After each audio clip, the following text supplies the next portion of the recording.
Breaking news చూస్తున్న ప్రపంచంలోనే అత్యంత ఎత్తైన చీనాబ్ రైల్వే వంతెన ప్రారంభోత్సవానికి రంగం సిద్ధమైంది. ప్రధానమంత్రి నరేంద్ర మోదీ ఇవాళ ఈ వంతెనను దేశంలోనే మొట్టమొదటిసారిగా తీగలతో అనుసంధానించిన అంజీ రైల్వే వంతెనను ప్రారంభిస్తారు. ఇక కాట్రా శ్రీనగర్ వందే భారత్ రైళ్లను ప్రధాని ప్రారంభించనున్నారు. ఇవి శనివారం నుంచి ప్రజలకు అందుబాటులోకి వస్తాయి. ఇక 46,000 కోట్ల ప్రాజెక్టులకు కాట్రాలో మోదీ శంకుస్థాపనలు ప్రారంభోత్సవాలను చేయనున్నారు. చీనా వంతెన నిర్మాణం సాకారం కావడం వెనుక ఉన్న శ్రమ, ఇంజనీరింగ్ నైపుణ్యంపై ప్రజలకు తెలియజేసేందుకు కౌరీలో రూపొందించిన మ్యూజియాన్ని సైతం మోదీ ప్రారంభించనున్నారు. ఆపరేషన్ సింధూర్ అనంతరం ప్రధాని తొలిసారిగా జమ్మూ కాశ్మీర్లో పర్యటించనుండటంతో భారీగా భద్రతా ఏర్పాట్లు చేశారు. ఇక ముఖ్యమంత్రి ఉమర్ అబ్దుల్లా, రైల్వే శాఖ మంత్రి అశ్విని వైష్ణవ్ గురువారం వీటిని సమీక్షించారు.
బ్రేకింగ్ న్యూస్ చూస్తున్నాం. ప్రపంచంలోని అత్యంత ఎత్తైన చీనాబ్ రైల్వే వంతెన ప్రారంభోత్సవానికి రంగం సిద్ధమైంది.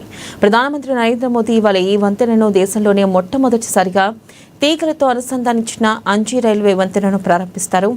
కాట్రా శ్రీనగర్ వందే భారత్ రైళ్లను ప్రధాని ప్రారంభించనున్నారు. ఇవి శనివారం నుంచి ప్రజలకు అందుబాటులోకి వస్తాయి. 46,000 కోట్ల ప్రాజెక్టులకు కాట్రాలో మోదీ శంకుస్థాపనలో ప్రారంభోత్సవాలు చేరున్నారు. చీనాబ్ వంతెన నిర్మాణం సాకారం కావడం వెనుక ఉన్న శ్రమ, ఇంజనీరింగ్ నైపుణ్యంపై ప్రజలకు తెలియజేసేందుకు కౌరీలో రూపొందిస్తున్న మ్యూజియాన్ని సైతం మోదీ ప్రారంభించనున్నారు. ఆపరేషన్ సింధూర్ అనంతరం ప్రధాని తొలిసారిగా జమ్మూ కాశ్మీర్లో పర్యటించడంతో భారీగా భద్రతా ఏర్పాట్లు చేశారు. ముఖ్యమంత్రి ఉమర్ అబ్దుల్లా, రైల్వే శాఖ మంత్రి అశ్విని వైష్ణవ్ గురువారం వీటిని సమీక్షించారు.